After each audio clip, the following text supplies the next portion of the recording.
Welcome to విద్యాని. భవన నిర్మాణ రంగంలో కొత్త ప్లాస్టరింగ్ ప్రపంచానికి స్వాగతం. మన తిరుపతి జిల్లాలో మొట్టమొదటిసారిగా ఇసుక సిమెంట్ అవసరం లేకుండా, పట్టి పెట్టాల్సిన పని లేకుండా, వాటర్ క్యూరింగ్ లేకుండా గోడ పగుళ్లకు జీవిత కాలం గ్యారంటీ. జిప్సమ్ ప్లాస్టింగ్ ను వాడండి. మా ప్రత్యేకతలు: నిర్మాణ సమయం ఆదా అవుతుంది, గది ఉష్ణోగ్రతను తగ్గిస్తుంది, గోడలకు స్మూత్ ఫినిషింగ్ తో పాటు పెయింటింగ్ ఖర్చులో సగానికి పైగా ఆదా. తక్కువ ఖర్చుతో మీ గోడలకు చెదలు, ఫంగస్ పట్టకుండా మీ గోడలు కాంతివంతంగా ఉండటానికి ఈ రోజే సాధారణ సిమెంట్ ప్లాస్టరింగ్ నుండి జిప్సమ్ ప్లాస్టరింగ్ కు మారండి. వివరములకు సంప్రదించండి సాయి లీలా ఏజెన్సీస్, సాయి రెసిడెన్సీ ఎదురుగా, టీటీడీ రోడ్, వెంకటగిరి. సెల్ 9391619123 మరియు 9493917949.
ఈరోజు వెంకటగిరి స్వామి వివేకానంద యువసేన సభ్యుల యొక్క పూర్తి సహకారంతో మానవ సేవయే మాధవ సేవ అనే ఒక దైవాంశ సంభూతమైనటువంటి సిద్ధాంతంతో శ్రీ శ్రీ విష్ణుదుర్గా పరమేశ్వరి అమ్మవారి యొక్క ఆదేశానుసారం దక్షిణ కాళికామాత యొక్క కృపా కటాక్షాలతో వెంకటగిరి గ్రామశక్తి పోలేరమ్మ తల్లి యొక్క పిలుపు మేరకు మేమందరం కలిసి ఈరోజు అంటే ఈ సంవత్సరము పూర్తయిపోవస్తుంది 2024 జనవరి 1కు ఆహ్వానము స్వాగతం పలుకుతూ వెంకటగిరిలో ఉన్నటువంటి ధర్మబద్ధంగా న్యాయబద్ధంగా కష్టాన్ని శ్రమగా అధికారాలని పదవులను వాళ్ళ కాళ్ళ కింద గోటిలాగా చూసుకుంటూ సిరి సంపదలు భోగభాగ్యాలను సైతం లెక్క చేయకుండా ఆ పోలేరమ్మ తల్లిని మరి పంచభూతాలను నమ్ముకుని వెంకటగిరిలో కష్టంగా కష్టాలని కూడా అతి ఇష్టంగా భావించి శ్రమ చేస్తున్నటువంటి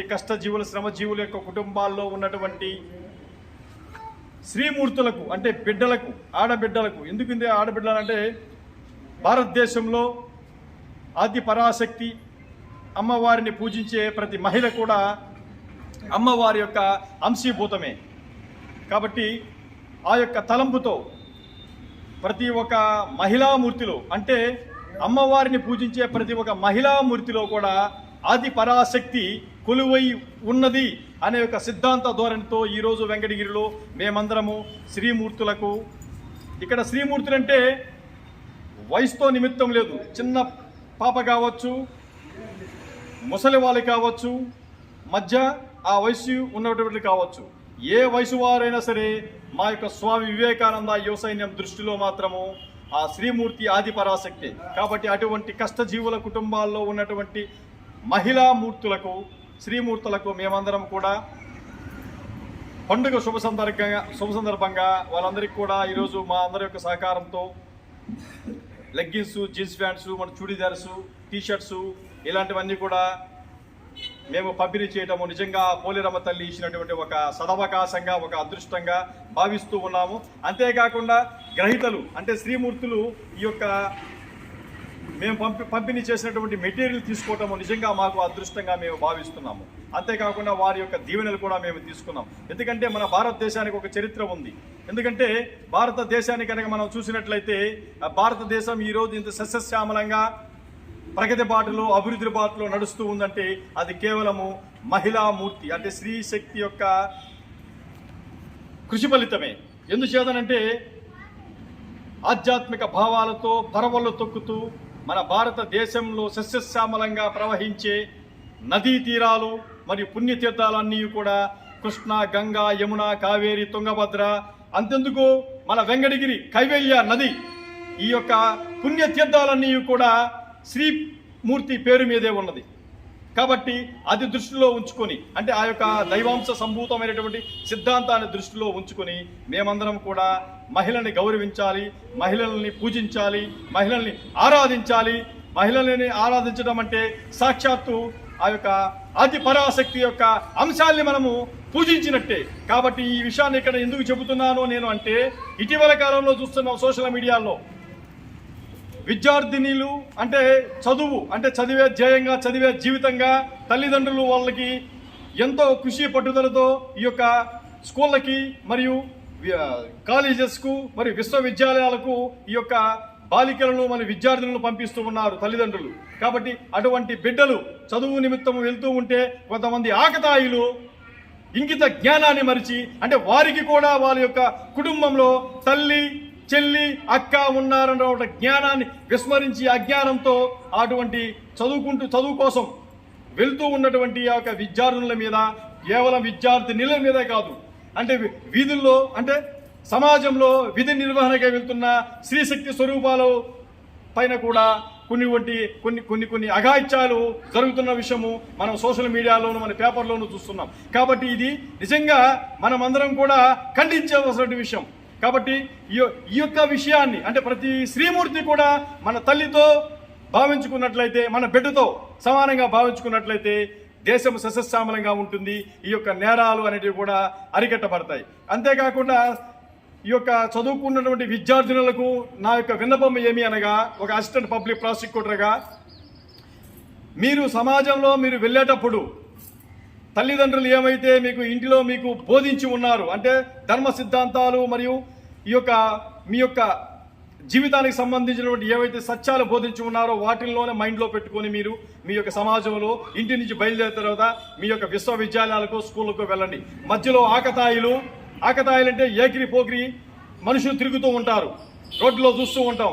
అంటే వీళ్ళకి పని బాట లేకుండా రోడ్లలో ఎవరు ఎట్టబోతున్నారు అని సగం కాలినటువంటి అంటే శ్మశానంలో సగం కాలినటువంటి శవం మొఖాలు వేసుకొని రోడ్లలో ఎవరు ఎట్టుపోతున్నారో అనేటివి గమనిస్తూ ఉంటూ ఉంటారు కొంతమంది అజ్ఞానులు, మూర్ఖులు, అసమర్థులు.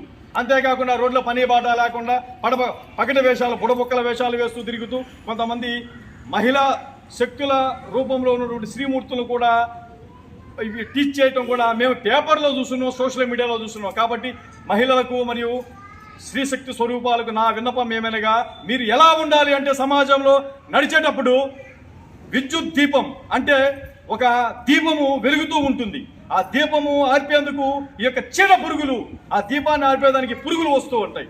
కాబట్టి అలాంటి చీడ పురుగులు ఇటువంటి కామాంధపు మనుషులు. కాబట్టి అటువంటి చీడ పురుగులు మీ దగ్గరికి వచ్చినప్పుడు ఆ యొక్క దీపపు వెలుగుని మీరు ఒక జ్వాలగా వెగిలించండి. ఆ జ్వాలలో ఈ యొక్క చీడ పురుగులన్నీ సర్వనాశనం అయిపోతాయి. కాబట్టి ఒక జ్వాలగా ఉండండి, ఇంటిలో దీపంలాగా ఉండండి, సమాజంలోకి వచ్చినప్పుడు ప్రజ్వలనగా ఉండండి. ఎందుకంటే మీలో ఆ యొక్క పరమేశ్వరి శక్తి స్వరూపము మీలో ఉన్నది. కాబట్టి ఆ యొక్క వాస్తవ రూపమైన సత్యాన్ని తెలుసుకుని సమాజంలో అడిగడండి. అంతేకాకుండా ఇంకొక సిద్ధాంతం కూడా ఉంది. ఈ యొక్క మనకందరికీ కూడా మేలు చేసేటువంటి పట్టు ఉంది, పట్టు చీరలు ఉన్నాయి, ఈ యొక్క పట్టు వస్త్రాలు ఉన్నాయి. ఈ యొక్క పట్టు వస్త్రాలను నాశనం చేసి వాటిని అంటే ఈ యొక్క చేసేటువంటి ఏంటి చీడలు, చిన్న చిన్న పురుగులు, ఈ యొక్క చీడ పురుగులు ఆ యొక్క పట్టు వస్త్రాన్ని నాశనం చేసి ఆనందాన్ని పొందుతూ ఉంటాయి. ఆ విధంగా కొంతమంది ఈ యొక్క కామాంధులు సమాజంలో ఉంటారు. కాబట్టి అటువంటి చీడ పురుగులను కూడా నాశనం చేయాలి అంటే మీరు జ్వాలాశక్తిని, మీలో ఉన్నటువంటి అంతర్మదనంతో ఉన్నటువంటి జ్వాలాశక్తిని వెలిగించుకోండి. ఆ జ్వాలాశక్తి ఎక్కడో లేదు, మీ యొక్క గుండెలోనే ఉంది. మీ యొక్క గుండెలో ఉన్నటువంటిది ఆత్మవిశ్వాసాన్ని, ఆత్మధైర్యాన్ని వెలిగించండి. మీ యొక్క తల్లిదండ్రుల యొక్క మీరు మీ మీద పెట్టుకున్నటువంటి ఆశలు ఖచ్చితంగా నెరవేరుతాయి. అంతేకాకుండా మీ యొక్క స్కూళ్ళలో మరియు విశ్వవిద్యాలయాల్లోను కాలేజీలోను గురువులు సాక్షాత్తు తల్లిదండ్రులతో సమానం. కాబట్టి తల్లిదండ్రుల తదనంతరము మీరు గురువులను పూజించాలి. గురువులు ఏవైతే విద్యా సంస్థల్లో మీకు బోధిస్తున్నారో వాటిని క్షుణ్ణంగా అధ్యయనం చేసుకోండి. సమాజంలో జరుగుతున్నటువంటి ఈ యొక్క ఆకతాయి విషయాలు ఇవన్నీ పడుచుకోబాకండి. ఒకవేళ మిమ్మల్ని ఎవరైనా మీ యొక్క మనోభావాలు దెబ్బతినేటట్లు, మీ యొక్క వ్యక్తిగత స్వేచ్ఛకు భంగం వాటిల్లేటట్లు ఏ యొక్క అజ్ఞాని అయినా, మూర్ఖుడైనా, ఒక ఆకతాయి వ్యక్తి అయినా సరే స్త్రీ పట్ల అగౌరవంగా ప్రవర్తిస్తే సమాజంలో మీరు సంబంధిత పోలీస్ స్టేషన్లో పోయి రిపోర్ట్ చేయండి. దానికి ముందు కూడా నేను చెప్పాను, ముందు మీలో ఉన్నటువంటి ఆత్మధైర్యాన్ని వెలిగించే ప్రాథమిక దశలోనే అటువంటి ఆకతాయిల యొక్క ఆగడాలు అరికట్టండి. అలా అరికట్టలేని పక్షంలో మీ తల్లిదండ్రులకు చెప్పండి. అప్పుడు కూడా ఆకతాయి శాస్త్రాలు ఎక్కువైతే సంబంధిత పోలీస్ స్టేషన్లో మీరు ఫిర్యాదు చేయండి. లేదు అనుకుంటే 100కి కాల్ చేయండి. కాబట్టి సమాజంలో స్త్రీలను గౌరవించడము భారతదేశంలో పుట్టిన ప్రతి ఒక్క హిందువు కూడా ఒక ధర్మంగా, ఒక విద్యుక్త ధర్మంగా కూడా భావించి మనమందరం కూడా అడుగు వేయాలని కూడా నేను ఆశిస్తున్నాను. అంతేకాకుండా అది ముఖ్యంగా అందరికీ చెప్పడం ఏమనగా, ఈ యొక్క కార్యక్రమంలో పాల్గొన్న ప్రతి ఒక్క సభ్యునికి కూడా పేరు పేరు మనస వాచా కర్మణ అంతఃకరణ హృదయపూర్వక ధన్యవాదాలు తెలియజేస్తున్నాను. ఎందుచేతనంటే ఇంకొక విషయం కూడా మహిళామూర్తులకు, శ్రీమూర్తులకు చెప్పడం ఏమనగా, మిమ్మల్ని ప్రొటెక్ట్ చేసేందుకు, రక్షించేందుకు, సంరక్షించేందుకు పోలీసులే కాదు, న్యాయ వ్యవస్థ ఉంది. న్యాయ వ్యవస్థలో పలు రకాల చట్టాలు మీకు ఉన్నాయి. అంటే మీ యొక్క అవుట్రేజింగ్ ఆఫ్ మోడెస్టీకి, మీ యొక్క వ్యక్తిగత స్వేచ్ఛకు, అంతేకాకుండా మిమ్మల్ని ఎవరైనా టీచ్ చేసినా మీ యొక్క అనుమతి లేకుండా మీ యొక్క ఫొటోస్, ఎవరైనా ఆకతాయిలు మీ యొక్క అనుమతి లేకుండా మీ యొక్క ఫొటోస్ కనుక వాళ్ళ యొక్క సెల్ ఫోన్ ద్వారా కానీ ఇతరత్ర ఎలక్ట్రానిక్ డివైస్ ద్వారా కానీ ఉపయోగించి కనుక మీ యొక్క వ్యక్తిగత స్వేచ్ఛకు భంగం వాటిల్లేటట్టు ఏ ఆకతాయి అయినా సరే మీ యొక్క అనుమతి లేకుండా ఈ యొక్క మిస్బిహేవ్ మీతో చేస్తే మాత్రము దయచేసి మీరు న్యాయ వ్యవస్థకు కూడా ఫిర్యాదు చేయండి. ఎందుచేతంటే పలు రకాల చట్టాలు మిమ్మల్ని సంరక్షించేందుకు, మిమ్మల్ని కాపాడేందుకు, అలాగే అటువంటి ఆకతాయిల యొక్క చర్యలు అరికట్టి వారికి శిక్ష పడేందుకు కూడా పలు రకాల చట్టాలు మన భారతదేశంలో ఉన్నాయి. కాబట్టి ఈ యొక్క వాస్తవ రూపాన్ని, సత్యాన్ని తెలుసుకొని ప్రతి ఒక్కరూ కూడా నిరంతరం దైవ చింతనతో కూడుకున్నటువంటి ఆధ్యాత్మిక కార్యక్రమాలు దైనందిక జీవితంలో నిర్వహిస్తూ మనము ముందుకు వెళ్తామని కూడా నేను ఆశిస్తాను. Thank you very much one all who are participating in greatest occasion in our holy Venkatagiri. Thank you very much.